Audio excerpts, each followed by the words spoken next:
हरे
कृष्ण प्रभु जी, धन्यवाद प्रणाम।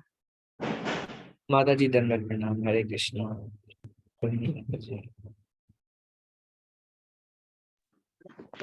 हरे कृष्ण प्रभु जी, धन्यवाद प्रणाम। योगेंद्र प्रभु प्रणाम। हरे कृष्ण।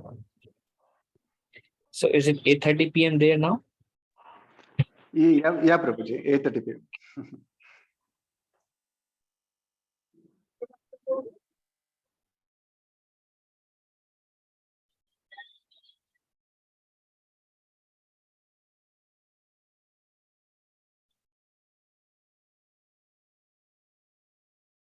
हरे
कृष्ण प्रभु जी, दंडवत प्रणाम। अमोल प्रभु दंडवत प्रणाम। हरे Krishna.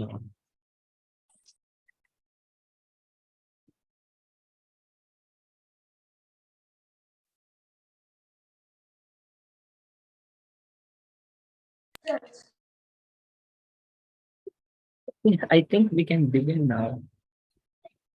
Just in a minute. So today we'll be starting Nectar of Devotion, 2nd chapter.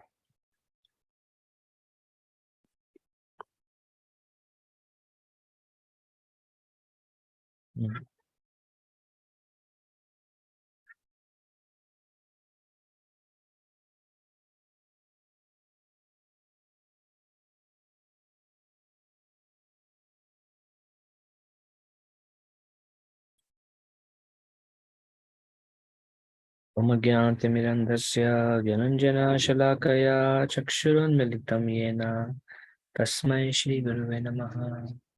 श्रीचैतन्यमनोभीष्टं स्थापितं येन भूतले स्वयं रूपा कदा मह्यं ददाति स्वापदान्तिकं। वन्देऽहं श्रीगुरो श्रीयुतापदकमलं श्रीगुरून् वैष्णवांश्च श्रीरूपं साग्रजातां सहगणा रघुनाथान्वितं तं सजीवं साद्वैतं सावधूतं परिजनसहितं कृष्णचैतन्यदेवं श्रीराधा कृष्णपादान् सहगणा ललिता श्रीविशाखान्वितं च। हे कृष्ण करुणा सिंधु दीनबंधु जगतपते गोपेश गोपिका कांता राधाकांत नमस्तुते। तप्त कांचना गौरांगी राधे वृंदावनेश्वरी वृषभानुसुते देवी प्रणमामि हरिप्रिये। वाञ्छकल्पतरुभ्यश्च कृपा सिन्धुभ्य एव च पतितानां पावनेभ्यो वैष्णवेभ्यो नमो नमः। नमो विष्णुपादाय कृष्णपृष्ठाय भूतले श्रीमते भक्तिवेदान्ता स्वामी निति नामिने। नमस्ते सारस्वती देवे गौरवाणी प्रचारिणे निर्विशेष शून्यवादी पाश्चात्य देशतारिणे। पंचतत्त्वात्मकं कृष्णं भक्तरूपस्वरूपकं भक्तावतारं भक्ताख्यं नमामि भक्तशक्तिकं। जय श्री कृष्ण चैतन्य प्रभु नित्यानंद श्री अद्वैत गदाधर श्रीवासादि गौर भक्तवृंद। हरे कृष्ण कृष्ण कृष्ण हरे हरे हरे राम राम राम हरे हरे। मुखं करोति वाचालं पंगुं लङ्घयते गिरिं यत्कृपातमहं वन्दे श्रीगुरुं दीनतारिणं परमानन्दमाधवं श्रीचैतन्येश्वरम्।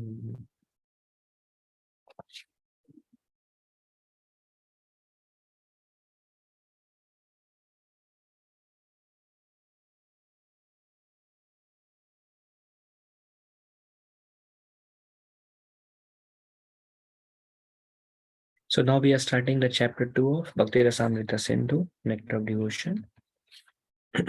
Okay. Super. हरे कृष्ण प्रभु जी धन्यवाद प्रणाम Dandavat Pranam Chandra. Hare Krishna. Okay. So Eastern Wave. Now, as we saw that this is called Nectar of Devotion or Bhakti Rasamrita Sindhu. So a Sindhu is like an ocean. An ocean generally has, Eastern Wave, Western, Southern, Northern. So one of the wave includes only the first chapter. So this whole composition, Nectar of Devotion, is divided into 4 waves. In our Bhakti Shastri courses, we cover only the first 2 waves. The last 2 waves are more intimate and they are much more difficult to understand because speaks about the Rasa Tattva, which is a very advanced topic. To understand and to appreciate that Tattva requires a lot of spiritual advancement. That's why we cover only up to chapter 19th. So the first wave that we cover contain the first chapter, and the first chapter discuss in detail about the 6 characteristics of pure devotional service. The second wave describe 3 topics. One is Vidhi Bhakti, devotional service in practice, Raganuga Bhakti. This is so the 3 topics that this Eastern wave describe, that will be something that will be covering over a period of time. One is called Sadhana Bhakti, one is called Bhava Bhakti, and one is called Prema Bhakti. So these are the 3 waves within the Eastern wave. So devotional service in practice is called sadhana. So it's called sadhana bhakti. Then devotional service in ecstasy is Bhava Bhakti. And devotional service in pure love of God, Prema or Prema Bhakti. Sadhana Bhakti is of 2 types. Vaidhi Sadhana Bhakti and Raganuga Sadhana Bhakti. The goal of Sadhana Bhakti is Bhava Bhakti. So what is the difference? Sadhana Bhakti is we are doing it as a matter of scriptural injunctions under the guidance of spiritual master. Gurudev has said to chant, we will chant. Scriptures have said to chant, we will chant. Guru and Krishna wants us to follow the 4 regulative principles, we will follow. We are doing it because we are instructed to do from the authoritative scriptures and Sri Guru. And this is called Vaidhi Sadhana Bhakti. Then Raganuga, the word sadhana means the perfection has not come. That's why it's called practice, devotional service and practice. We are trying. Just like Srila Prabhupada would say, like 2 different references. One reference is from Chaitanya Charitamrita, which says, Nitya Siddha Krishna Prema Sadhya ka bonoy, Shravana di Suddha Chitte Koroy Udoy, which means that love of God, love of Krishna is within the heart of all living entities. But that love is within us in a dormant state. It's not active yet. We are not experiencing it, but it is there. Then it says, Shravanadi Shuddha Chitte Koroyodoy. Why we are not experiencing it? Because our heart is contaminated. Our heart is impure because of the vices within our heart. Now, Shravanadi, by the process of hearing and chanting, Shuddha Chitte, the heart becomes purified. Koroy Udoy, and the love will manifest within our heart. The goal of bhakti is to start loving Krishna, but love for Krishna is very far out at this point of time. It's just at this point of time, it's like, okay, scripture says we feel good, we feel peaceful, is the right thing to do. And association helps us to give faith. Yes, they are experiencing very deep. I'm not so deep, I'm quite shallow, but if I follow, then I will get there. And it's very attractive. I want to get there, so let me follow. So based on scriptural injunctions, we follow. So this is sadhana bhakti. Sadhana bhakti is of 2 types. One is Vaidhi sadhana bhakti, one is Raganuga sadhana bhakti. Here is a very quick summary. Vaidhi sadhana bhakti is performed not because I have an intense taste for it, but because it's the right thing to do. This is what devotees want me to do. Even if it is sometimes difficult, I will do it. Even if I don't feel much, I will still do it. So this is the path. This is the path of Vaidhi sadhana bhakti. Then Raganuga sadhana bhakti is I will do it because I have developed some attachment to it. Why are you chanting 16 rounds? I like it. And this is kind of a transition between Vidhi and Raganuga.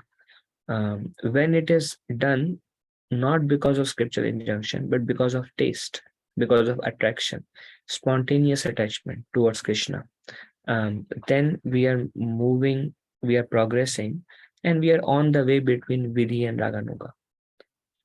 Now, it is still called sadhana bhakti because even though we have developed taste, we haven't still realized ourselves.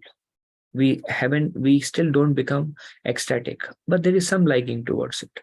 So Raganuga sadhana bhakti is also in practice. Bhava bhakti is kind of goal. Bhava bhakti means now the moment you think of Krishna, some bhav will come, some emotions will come. Just today morning we were discussing about uh, Lord Krishna's departure from this earthly planet when he departed back to Goloka Vrindavan, back to Dwarka and back to Mathura. When he left, then Uddhava had such deep loving affection for Krishna that when Krishna was departing, Uddhav could not control his tears because out of feeling of separation that I have constantly been with Krishna, and Krishna wants me to serve even after he depart. Uddhav asked Krishna that please take me with you. I cannot live after you are gone to Vaikuntha planets. But Krishna tells Uddhav, no, you stay here. You go to Badrikasham, go to Himalayas, and there you give my association. They are my devotees. I could not give them my personal association.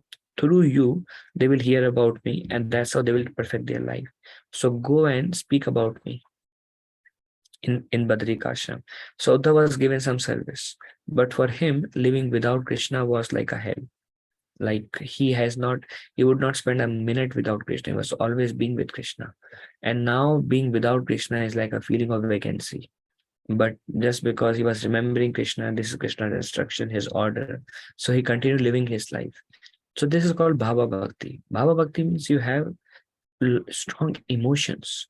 Just like, we have strong emotions for maybe our relatives, friends, family members, children, and anything happens to them gives us, or when they are in trouble, gives us pain. And there is a way we deal with them in a very personal way. So that kind of loving affection and that feeling of separation when they are not around us, those kind of feelings towards Krishna is like Bhava Bhakti. Bhava Bhakti means now there is a strong relationship. In Sadhana Bhakti, because the heart is impure, there is no strong relationship. It's there, but it's hidden. So the goal of Sadhana Bhakti is to attain Bhava, or a deep relationship with Krishna, deep attachment to Krishna. When we are in Sadhana Bhakti, we are still under the modes of material nature. Maya Devi, mode of goodness, mode of passion, mode of ignorance. But when we are in Bhava Bhakti, the modes almost go away. And we are completely on a spiritual platform. We are staying here, but our heart and mind is completely absorbed in the spiritual world. So in a way, we are there. So this is called the stage of perfection, Bhava Bhakti. So there's Sadhana Bhakti. Sadhana Bhakti can be practiced as Vidhi Sadhana Bhakti because of scriptural injunctions, or Raganuga Sadhana Bhakti because of deep attachment. And when we become almost free from material energy, and we develop a strong affection, bhav and mood for Krishna, the stage of perfection, that's the preliminary stage of perfection, that's called Bhava Bhakti. And when Bhava Bhakti matures, or that's devotional service in ecstasy, when it matures, then comes Prema Bhakti, or devotional service in pure love of God. Okay. Anyone has any question on this? The different types of bhaktis, sadhana bhakti, bhava bhakti, and prema bhakti.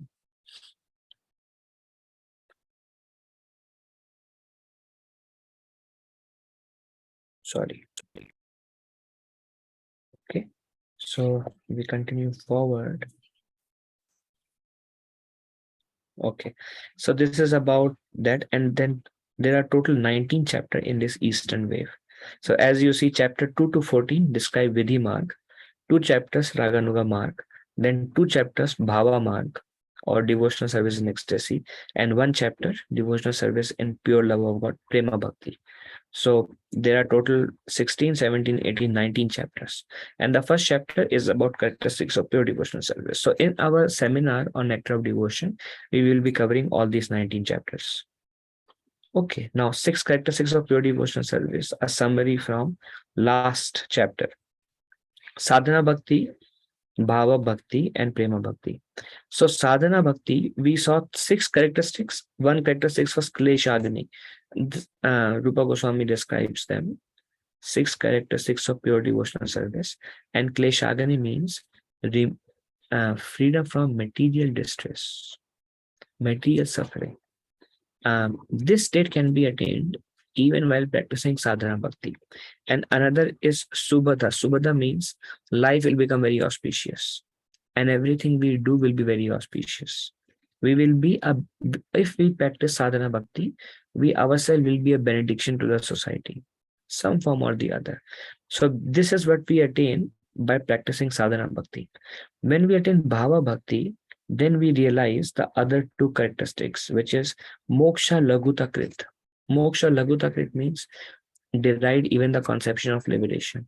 Because in bhava bhakti, now we have realized Krishna's personality. And we have a great affection for Krishna's Swarup, Sachitananda Swarup of Krishna. Then the concept of Krishna does not have a form is like ridiculous concept to us. At Bhava Bhakti, we deride even the concept of liberation, impersonal liberation. Then Sudurlabha means Durlabh is rare. Sudurlabha means extremely rare. At Bhava Bhakti, we realize how rare is it to attain Bhav for Krishna, to attain a deep relationship, a deep attachment to Krishna. How many lifetime it takes. When we come there, Bhava Bhakti, then we realize how rare is it. What a rare jewel I have attained. Is that Bhava for Krishna, Bhava Bhakti. And Prema Bhakti characteristics, 2 characteristics are Sandarananda Visheshatma. Sandarananda Visheshatma, Ananda means bliss or exquisite pleasure, intense, deep feeling of satisfaction, happiness and bliss. This is called Sandarananda Visheshatma. This we will experience at the stage of Prema Bhakti. When we become Krishna Premi or when we have developed love of God, then we will experience that exquisite satisfaction, pleasure that we have always been looking for. Now also we experience some, but that is more of a shadow of what the real attachment to Krishna and the real rasa that lies far away from us. Then Shri Krishna Karshini. Shri Krishna Karshini means pure devotional service attracts even Krishna. Prabhupada says there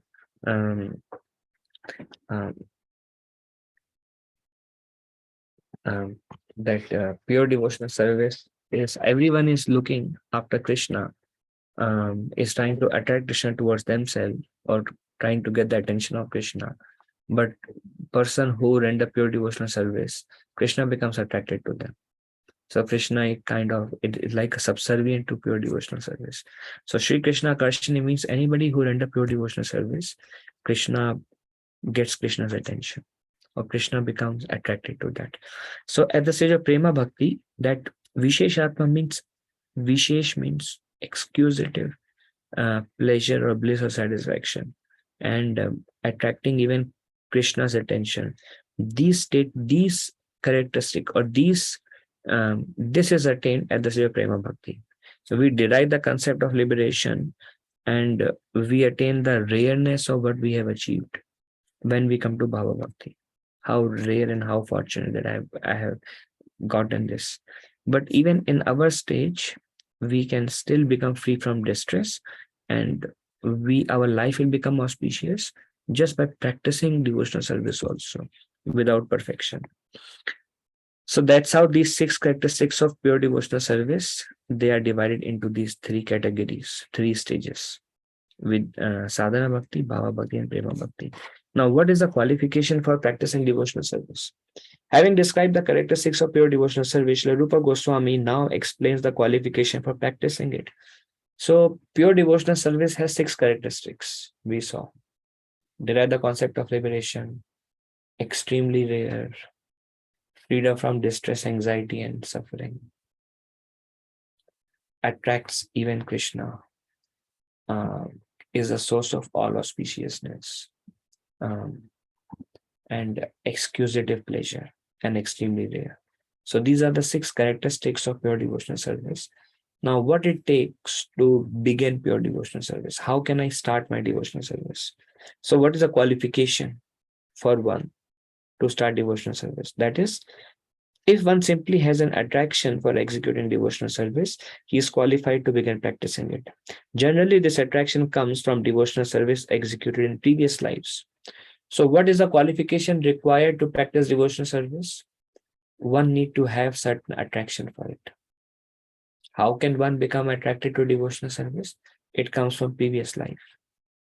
We see in Bhagavad Gita, Krishna says, Neha Bikrama Nashosti Pratyavayana Vidyate, Swalpamapi Yasya Dharmasya Trayate Mahato Bhayat. In this path, there is no loss or diminution. Whatever advancement we make is directly proportional to how much attachment we have developed for chanting, for hearing, for devotee association, for Krishna. That is a sign of how much advancement we have made. More advanced means a lot of taste. Prabhupada said advanced devotee means he will chant the holy name without any effort. Just it'll flow. Hare Krishna, Krishna Krishna, Hare Hare, Hare Ram, Ram, Hare Hare. No effort required. But that is a very advanced stage. We are not at that stage.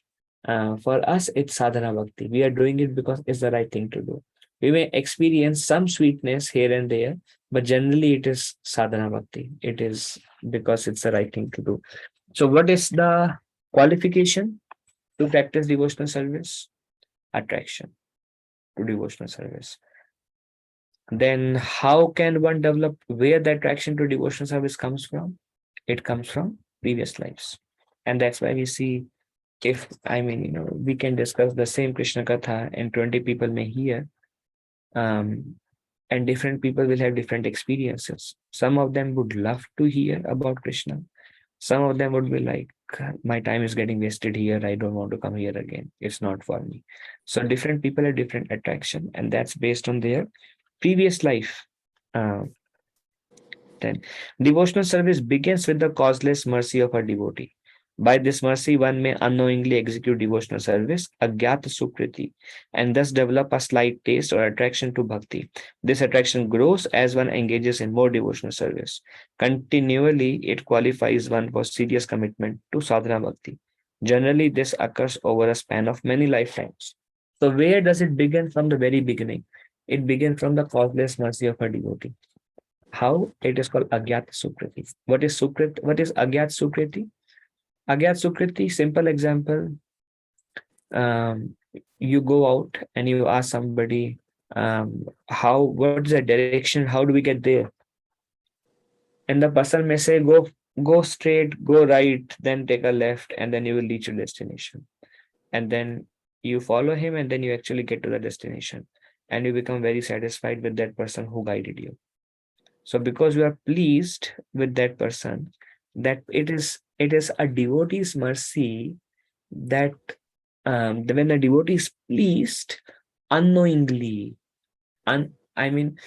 when somebody receives the mercy of devotee unknowingly, it's called agyata sukriti. Agyata means, gyan means knowledge, agyata means without knowledge. Somehow or other, one gets the mercy of devotee.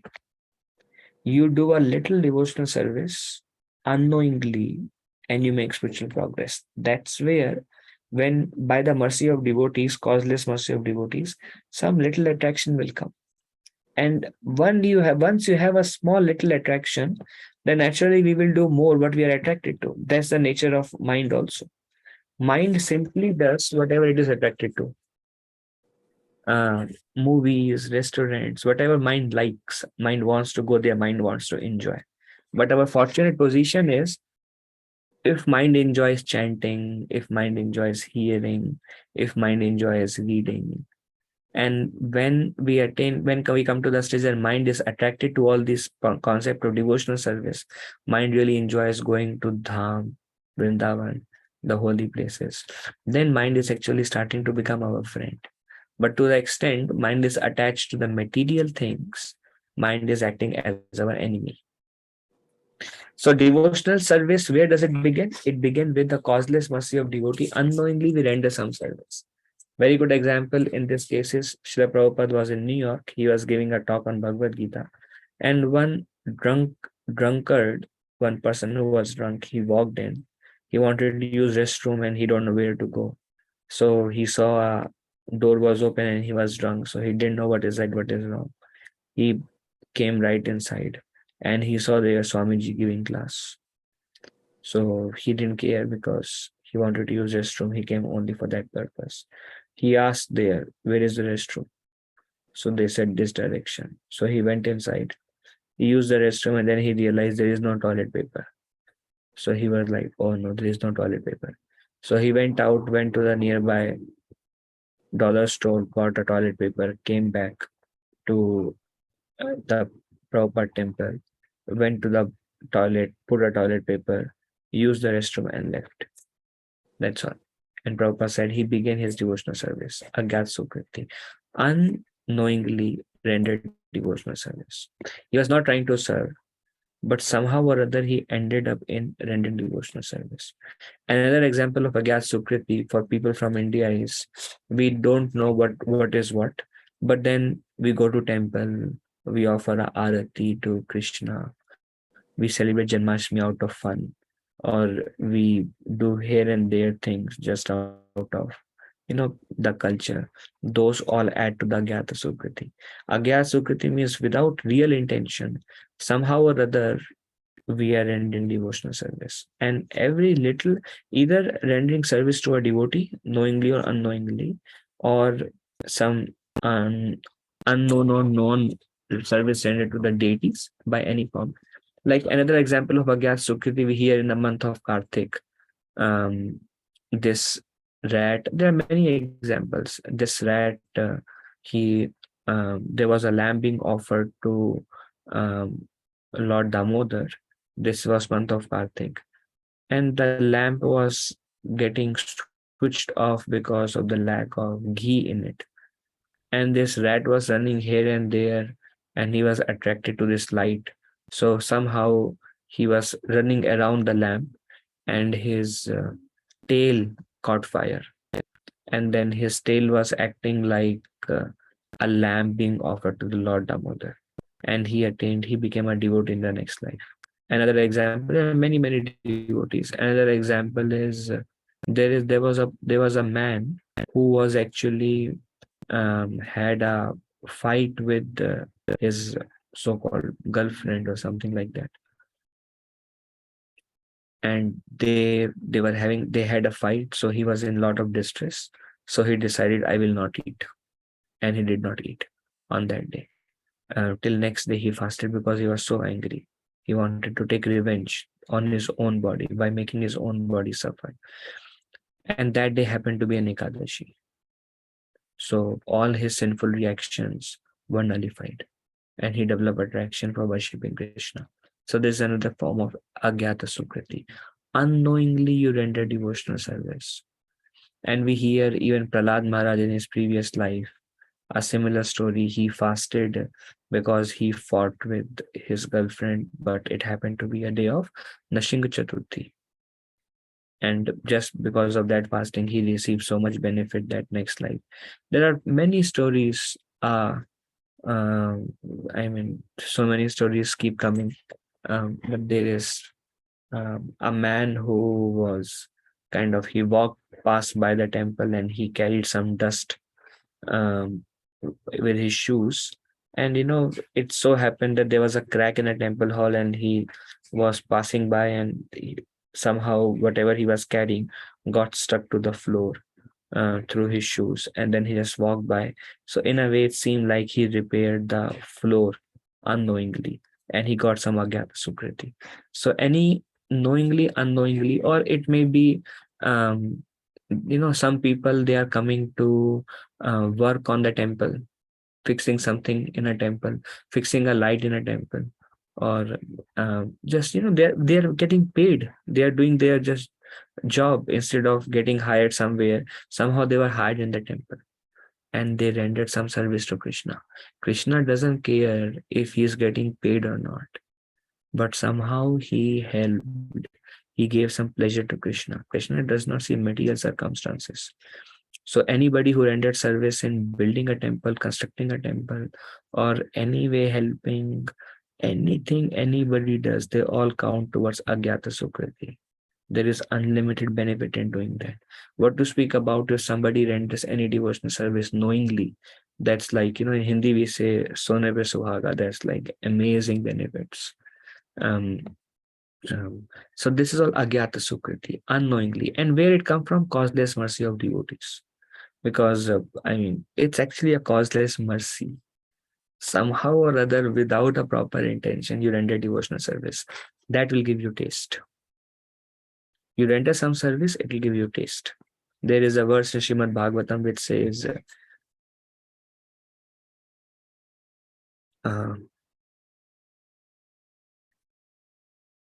basically, I don't remember the Sanskrit, but the English translation is, by rendering Mahasevaya Vipra Punya Titha Nishevanat. Vasudeve Katharuchi Shan Mahasevaya Vipra Punya Titha Nishevanat, which says that if you render service to a pure devotee who are free from all vices, great service is done.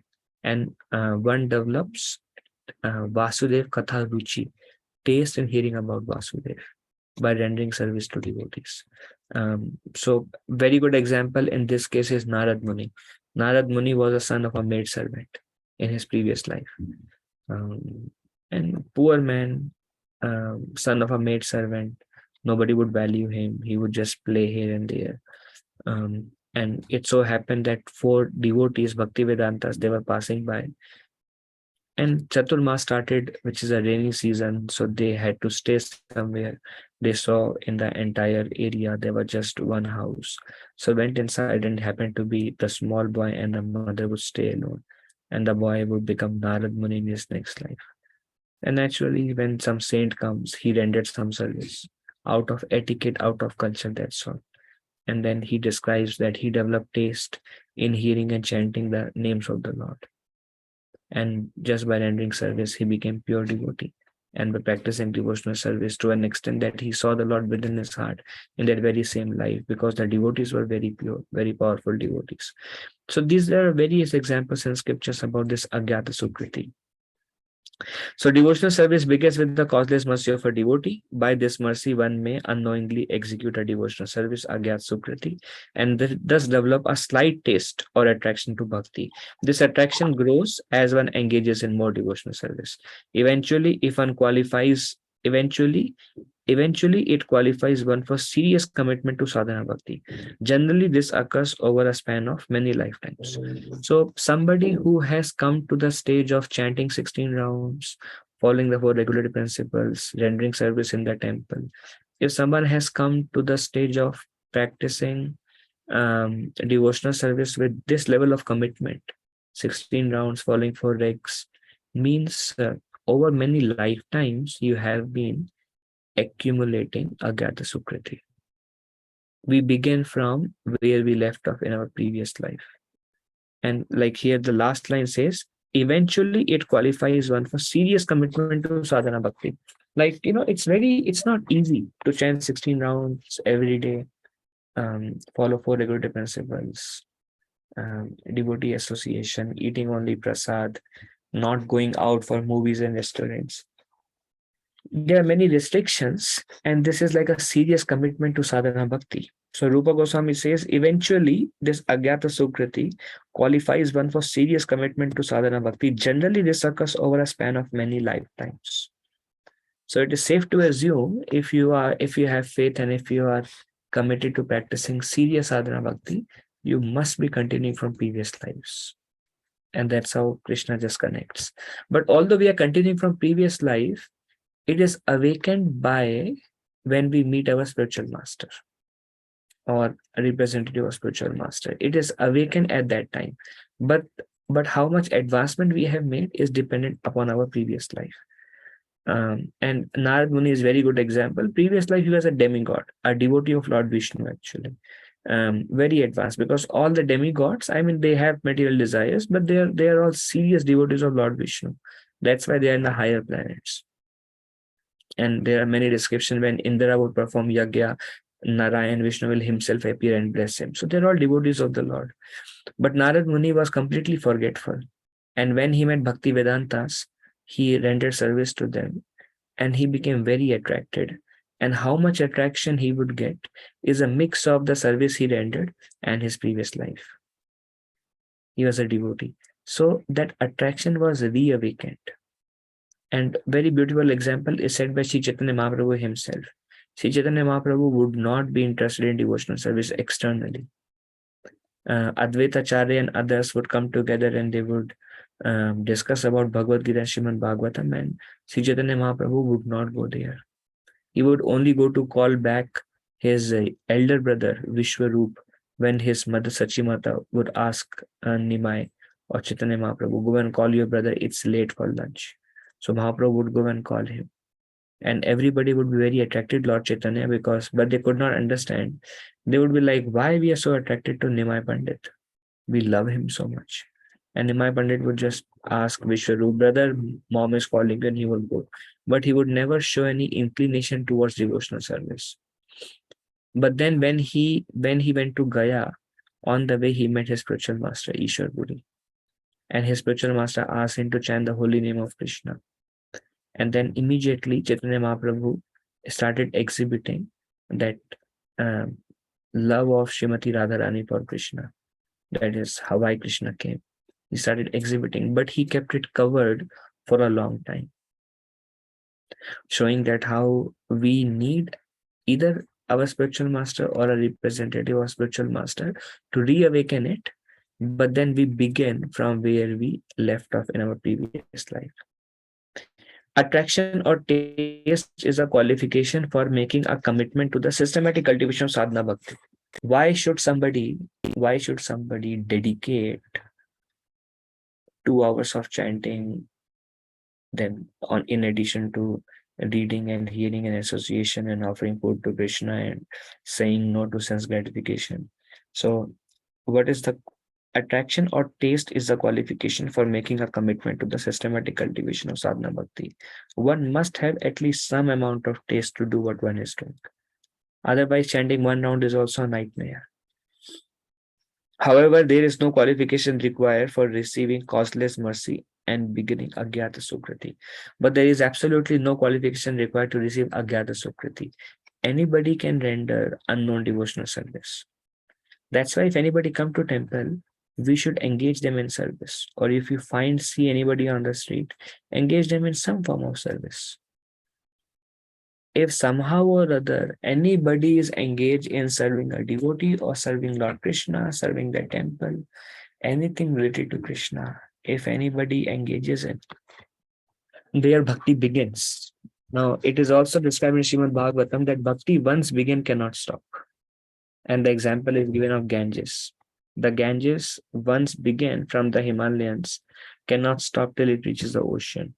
No amount of plateaus or mountains can stop.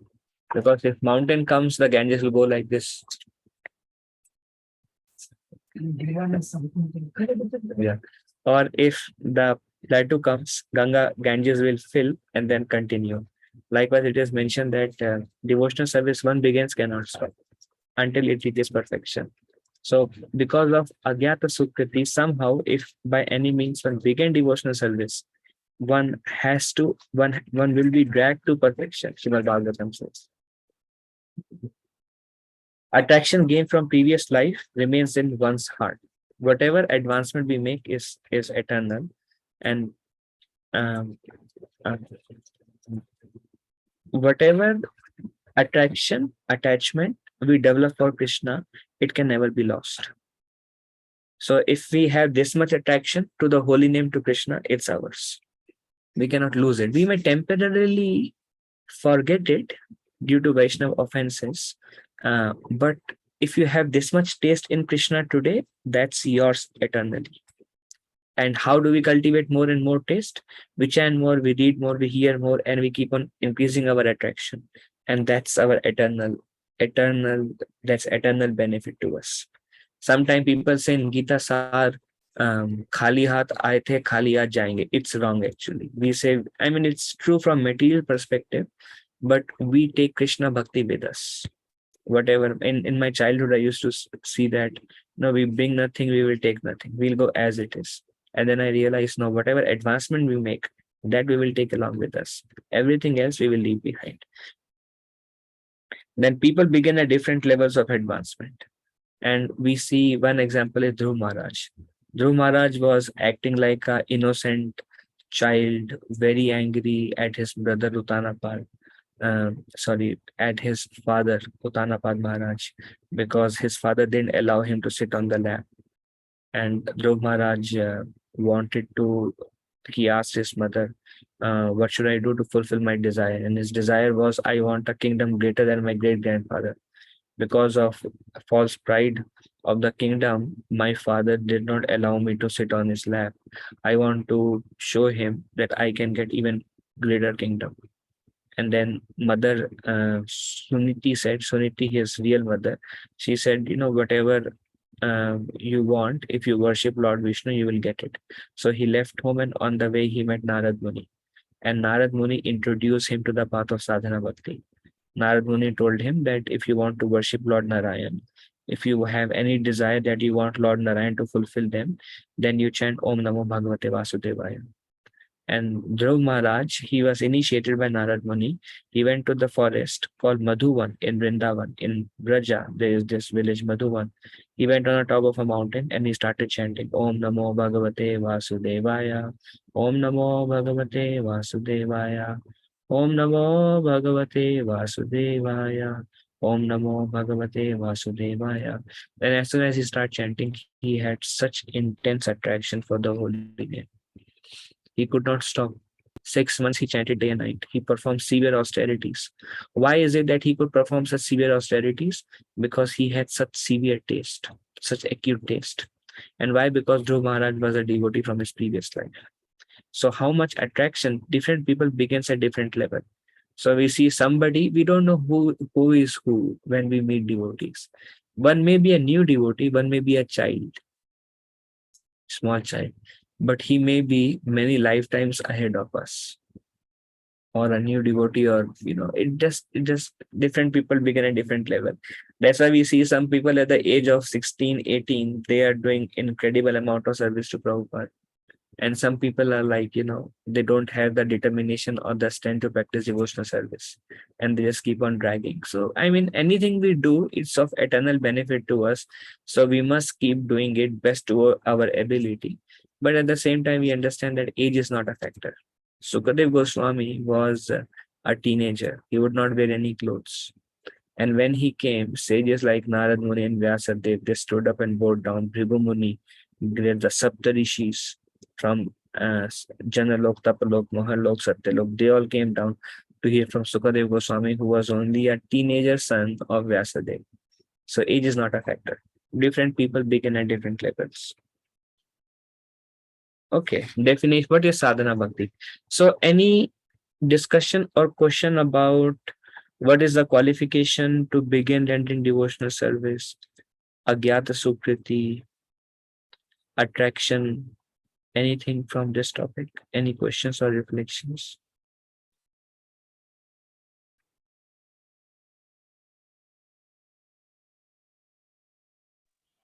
Hare Krishna, Prabhuji, Danvat Pranam. Anantari. Prabhuji, my inquiry is like this Agyat Sukriti, which helps in pursuing devotional service subsequently. This is only in the category when someone's performed devotional service, either knowingly or unknowingly. But does good karma also counts in Agyat Sukriti? That's No, my Prabhuji. inquiry. No. So although, okay, very good question, Prabhuji, because in Bhagavad Gita, Krishna says, after many, many births of pious activity, one comes to the point of worshipping me with determination. But there the pious activity means there are three kinds of pious activities. There is uh, something that is arising from good activity and something that is arising from bhakti itself. It's called Bhaktion Mukha Sukriti. Bhaktion Mukha Sukriti, the Sukriti arising from bhakti, which is actually Agyat Sukriti. Good karma will give us material benefits in our future life, or material pleasure, comfort, fame. How much fame we get in this world? Good karma. Many things depends upon our karma. Even in devotional service, we may reap the benefit of good karma, even in devotional service. But that does not really signify our attachment to Krishna. So did I answer?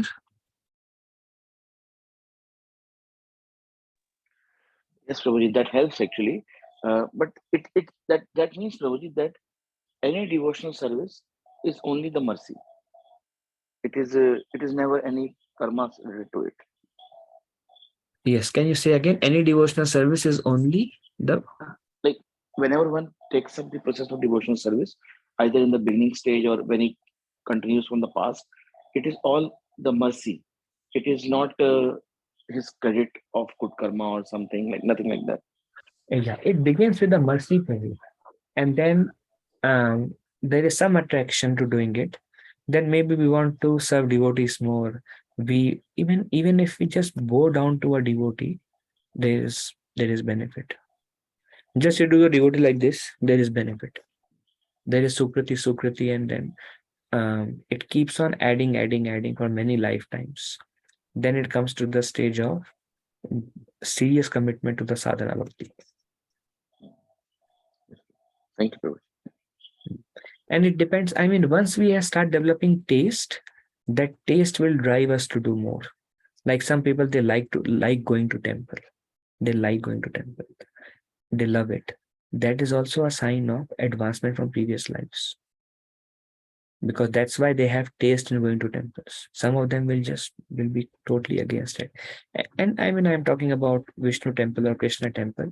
Demigod worship works differently. That can be motivated by material motivation. But things like Bhagwan ko dekhne ja rahe hain, going to see the Lord, doing some austerity to please him, any kind, everything is a symptom of taste. Anything else? Hare Krishna Prabhuji, I have a Yes. question. Yes, Mataji. Not related to this, but yesterday I was thinking something. So you know how few animals they get adopted, they get a really good life, but there are some animals, let's say dogs only, they don't get a good life. They are being abused, being beaten up. But we know that the animals don't have any consciousness or karma related to it. So why is that half of the animals are getting good life and the other half are being slaughtered? They have karma. Who said they don't have karma? They do? Yes, they have karma. They don't create karma. Their activities don't create new karma, but whatever they have is because of their karma. Like one quote from Srimad Bhagavatam says that trees, some of them give fruits and flowers, and some of the trees which are less pious are barren. More pious trees have fruits and flowers. So there is a background of piety. Same with the dog, same with all the animals. But if if a tiger eats a deer, he does not get any bad karma because he is following his nature. So no new karma, but what they are going through lifestyle is based on their old karma. So they exhaust their all the, if it's a bad thing, then are they exhausting all their bad karmas?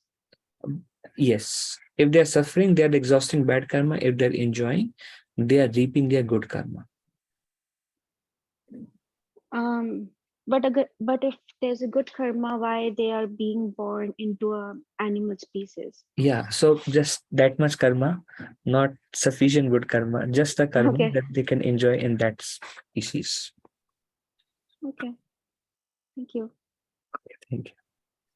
Anything else? Hare Krishna, Prabhuji. Deepika Prabhuji, I ma'am. just have one follow-up question with Mataji. So, Okay.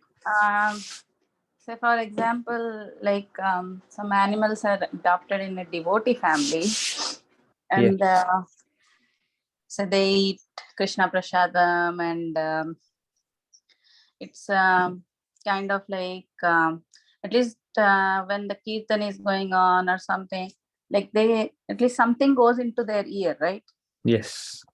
So that doesn't create like any, that doesn't make any difference, Roji? Yeah, but that makes a lot of difference. It's not, they don't create karma, Uh-huh. they make spiritual advancement. Oh, That okay. is called the causeless mercy. Okay. Okay, Prabhuji. Yeah. Yeah. Okay. I'll just follow up with the question. Sorry. So if they create the advancement, is it possible that they go directly to a human birth? Yes. Prabhupada said if a dog or any animal eats Mahaprasad of Lord Krishna once, he will get a human birth in the next life. He doesn't have to go through the cycle of various bodies in various species and then come to human. He will directly get a human birth. One time Mahaprasad. And that's what it says, that one practice sadhana bhakti, his life become all auspicious because anything a devotee does is beneficial to the whole society.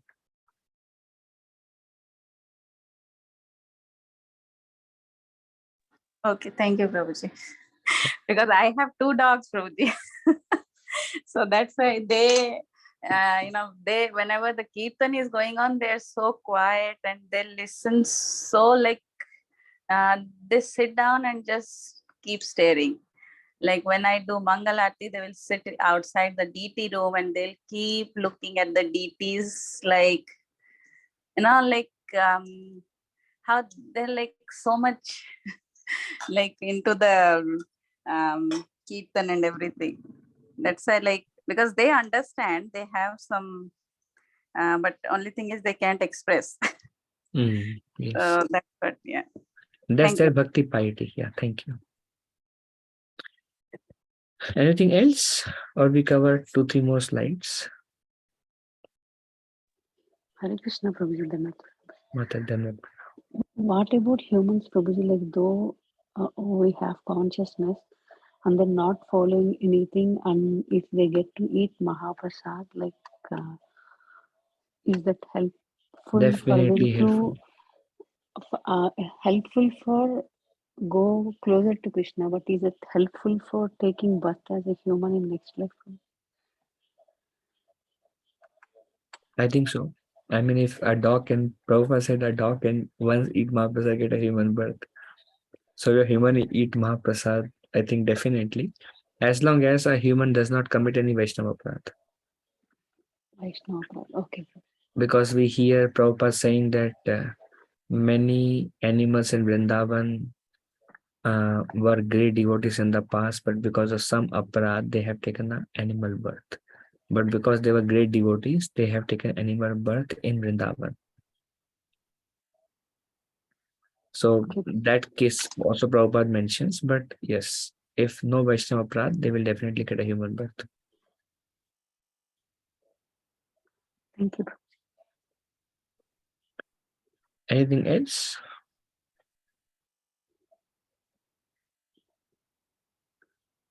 So opposite to Ajnata Sukriti, Prabhuji, like knowingly or unknowingly performing services to Lord Krishna or Vishnu. In case like knowingly or unknowingly, like if you're, I mean, like for committing any opposite way, Prabhuji, like. Oh, you mean knowingly and unknowingly committed any faults in devotional service? Oh, yes, Prabhuji. Like for Ajnata Sukriti, how it comes like by performing Ajnata Sukriti, how one attracts to devotional services. In the same way, like by unknowingly, if someone, say example that like, so they don't know that like if the picture of Krishna is there, they don't know if they, without knowing anything, like if they keep feet in front of Krishna, so they are making offense, right, Prabhuji? Like for them, they doesn't know. Say example for kids. Understood. Yeah, understood. Well, Mataji, unknowingly, aparad also counts. Knowingly, unknowingly, anytime offenses counts. But if it is offensive to the deities, it's not so serious. If it is unknown offenses to devotees, it is very serious. Just like through devotees, it is much easier to make progress, and through devotees, it is very easy to go down also.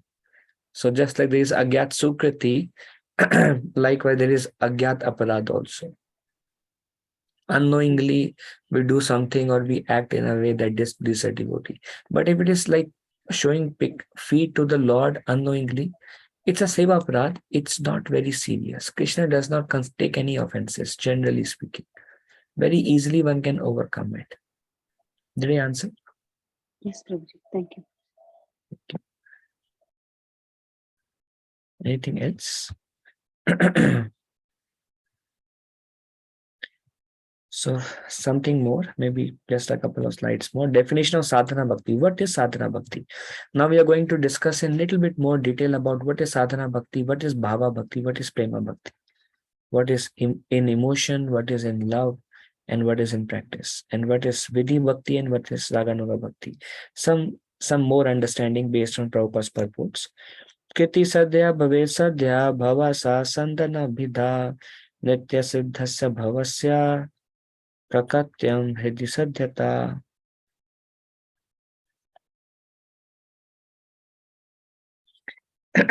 Chaitanya Charitamrita Madhya Leela 22.105. When transcendental devotional service, by which love of Krishna is attained, is executed by the senses, it is called sadhana bhakti, or the regulative discharge of devotional service. Such devotional service eternally exists within the heart of every living entity. The awakening of this eternal devotion is the potentiality of devotional service in practice. So what is sadhana bhakti? Sadhana bhakti rishikesha rishikena sevana bhakti vichyate. Sadhana bhakti is when one performs devotional service with one's senses, is executed by the senses. It is called sadhana bhakti, or the regulative discharge of devotional service. What is like here we see a devotee is doing arati, using all the senses, cleaning the temple, chanting the holy names. There we use our tongue and mouth. So sadhana bhakti, there is use the body a lot. Whereas as you go to deeper devotion, it becomes more and more mental and more smarana. But here, senses means you use your ears to hear about Krishna, use your hand to sweep, use your legs to go to holy places, use your tongue to taste Krishna prasad and chant the holy name of Krishna, glorify Krishna. Use your eyes to see the deity form of the Lord. Use your nose to smell the flower that has been offered to the Lord. In that way, you use all your senses, nose, eyes, tongue, mouth is to speak about Krishna. Ear, sense of touch, you embrace devotees. The body or the head, you use it to bow down to the Lord.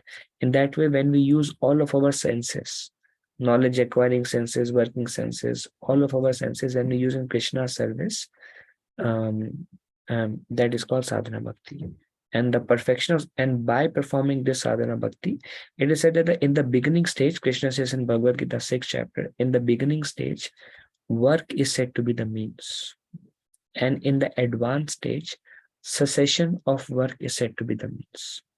In the beginning, work is said to be the means because one does not have that deep attachment. So when we physically use our body to serve Krishna, in whichever way, physically rendering some devotional service to Krishna, it is very, very helpful for quick advancement. It is very, very helpful to make advancement. In an advanced stage, you can sit at one place and you can fully focus and meditate on Krishna. That's a very powerful form of devotional service, but that requires a lot of qualification, a lot of adhikar. So Krishna says, in the beginning, work is said to be the means. You work in a way that you please Krishna. In the advanced stages, cessation of work is said to be the means. Then you absorb a lot in smaran. Then what is the sadhana to bhava connection? How do we go from sadhana bhakti to bhava bhakti? or the stage of practice to stage of perfection. So there Prabhupada says, adhering to the practice of sadhana purifies the heart. If you do sadhana bhakti nicely, the heart will become purified. Gradually, a genuine longing for the Lord's service appears. It's gradual process. It's not artificial. It's not imaginative. It's something that will come as a longing from our heart. That is actually Krishna's mercy. A genuine longing for the Lord's service will appear. I want to serve. One thing also I have heard is the more we make advancement, our service attitude will increase. That's a sign of spiritual advancement. A lot of desire, eagerness, longing. Service attitude itself is a sign of lot of agyat sukriti. Some people will just like to stay away from work and not work. Service attitude means a lot of agyat sukriti. So gradually a genuine longing by the purification of the heart, which is gradually happened by sadhana bhakti, a genuine longing for Lord's service appears. When executed with genuine longing, sadhana bhakti has a potential to awaken bhava bhakti. So we can go from sadhana bhakti to bhava bhakti when the sadhana bhakti is rendered with genuine longing. I really want it. Like it's also called sankalpa. Sankalpa means why I'm doing it. I really want love of Krishna. I really want attraction to Krishna. I really want. Um, um, I want to get there. I want to get into the mood of um, Braj Bhakti, Vrindavan Bhakti. I want it. I want whatever it takes. I have a longing to get there. I'm trying to get there. When there is that genuine longing, that will help us to connect between sadhana and bhava bhakti. Sadhana bhakti without that longing, it's like mechanical bhakti. This is done, chanting is done, hearing done, done, done, done, done, done, done, done. But there is no clear, it's just like doing it. But when, as the heart becomes more and more purified, if a genuine longing for serving the Lord in a particular way, serving the Lord in any means appears, um, when executed with genuine longing, sadhana has a potential to awaken bhava bhakti. Devotees who want to make tangible advancement, it's for all of us, those who really want to make progress in their Krishna consciousness. Devotees who want to make tangible advancement must not allow their sadhana to be desireless or mechanical. Desireless sadhana means I don't want anything. Desiring sadhana, desired sadhana means I want Krishna. I want Krishna prema. Undesired sadhana means I want some material benefits, but desired sadhana, desireless sadhana means I don't want anything. I'm just doing it for the sake of doing. Or mechanical sadhana means we are not putting our heart into what we are doing. Reading for the matter of reading. There is no goal while performing devotional service. Just doing for the sake of doing. Or like in the morning, like Madhuri said, morning prayers, we offer prayer to spiritual master. If we are lost, but we are singing, but we are lost, we are worshipping Tulsi, but we are lost, we are offering prayers, Vanchakalpata Rubhyasha, but we are lost, why we are offering prayers to Vaishnavas? When only the mechanical tendencies, mechanical activities remains, but a genuine longing is missed, the reasoning behind why we are doing sadhana bhakti, then it becomes very difficult to get to advanced stages of devotion. And that's why even it is mentioned that Prabhupada says a lot of advancement in our Krishna consciousness depends upon the attitude of the follower. Attitude means why am I doing it? So doing it with determination, with a goal, and with the desperation to attain something, with some kind of longing. That makes us a connection. So devotees who want to make tangible advancement, Prabhupada says, must not follow their sadhana to be desireless or mechanical. They must execute their daily practices with a yearning for Krishna service. Only bhakti give rise to bhakti. So the more bhakti we put, more bhakti will increase. But I mean, if you're not putting our heart, that's why bhakti is a matter of heart. We do it from an inner awakening, with a great desire and longingness. Every time we chant, there should be a feeling like I really want to be very absorbed in chanting. I can do anything to do nice, good quality japa. So there is a longing there. This is very good. I want to, whatever you do it with a longing to do the best for Krishna. Like those who have deities, when you are dressing the deities, I want Krishna to look the best. Those who are cooking for Krishna, I want to make a nice prasadam for Krishna. It can be simple, but nice. I want it nice, should taste good, should be pleasing to the Lord. Whatever you do, if you do with a longing to serve, longing to please the Lord, longing, trying your best, attention to detail is a sign of advancement. And when you put that heart in anything you do, any active sadhana bhakti, that makes a bhava connection. So, okay, so that's all we'll discuss today. Any question on these aspects we'll take now.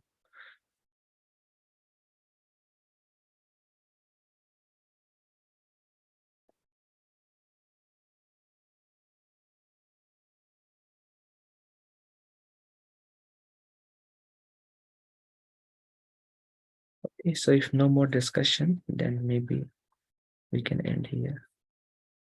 Vancha kalpatarubhyascha kripa sindhubhya eva cha patitanam pavanebhyo vaishnavebhyo namo namaha.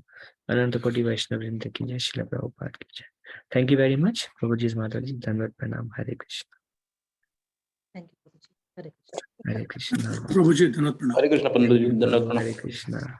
Hare Krishna, Prabhu.